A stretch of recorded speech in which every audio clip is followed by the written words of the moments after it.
Père.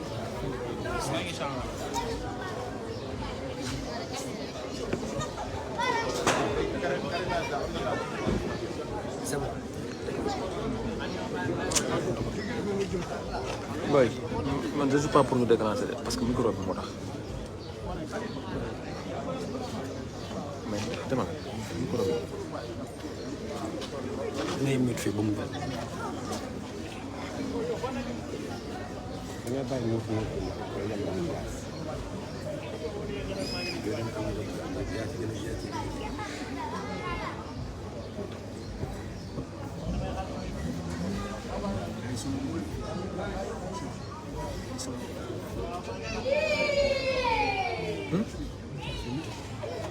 ma génn.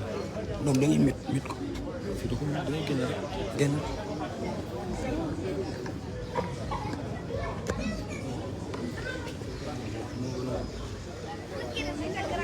Xoolal.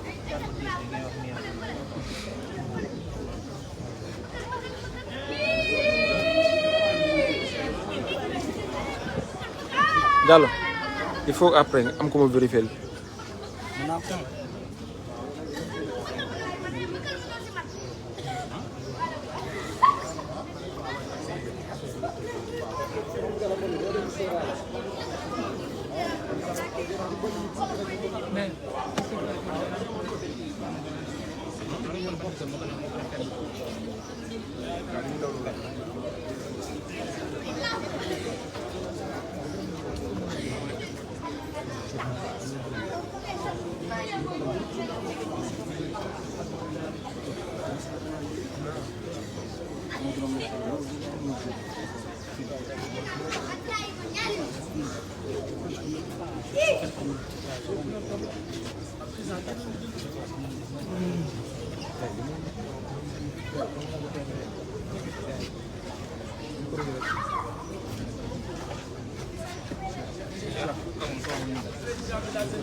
may wax dama ko bëgg a wax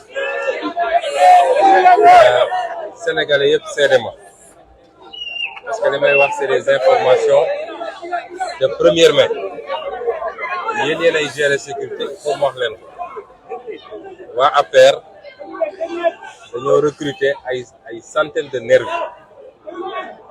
nervis yooyu nag ñu ngi fépp taxaw ñu ngi ci VDN bi ña nga Parcelles Assainies ñenn ñi planifié nañu dañuy ñëw attaquer sama kër ñuy jël nag Sénégal yëpp à témoin parce que loolu Macky Sall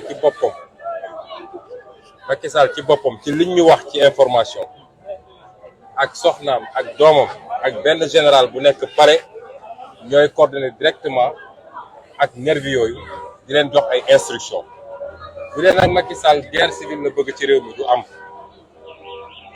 waaye lii mu nekkee bu ko continuer liy tooy ci moom lay jóge loolu daal laa bëggoon a wax jël Sénégalais à témoin je le dis en français également pour la communauté internationale et dire aux gens que Macky Sall a planifié avec sa famille, son épouse, son fils, d'après les informations qu'on nous a remises et qui sont des informations de première main. Ils ont recruté des centaines de nervis armés pour s'attaquer physiquement à nous, s'attaquer à notre domicile, s'attaquer à notre convoi et saboter la manifestation d'aujourd'hui.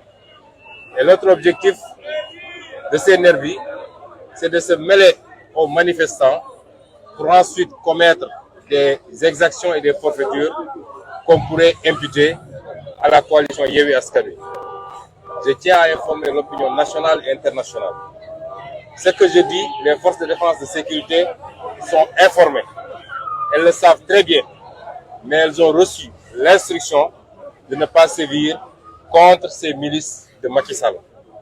Si l'objectif de Macky Sall, c'est de créer le chaos dans le pays, de créer une guerre civile, je dis à M. Macky Sall que c'est voué à l'échec. Il ne peut pas mettre les Sénégalais les uns contre les autres. Mais lui et son groupuscule de personnes, parce que tous ces nervis-là, nous savons qui ils sont, nous savons qui les recrutent, nous savons où ils habitent, nous avons des audios, nous avons des vidéos, nous savons qui ils sont. Et ils ne représentent rien par rapport à ces milliers, voire ces millions de jeunes qui sont prêts et déterminés. Et donc je dis qu'il n'y aura pas de guerre civile au Sénégal,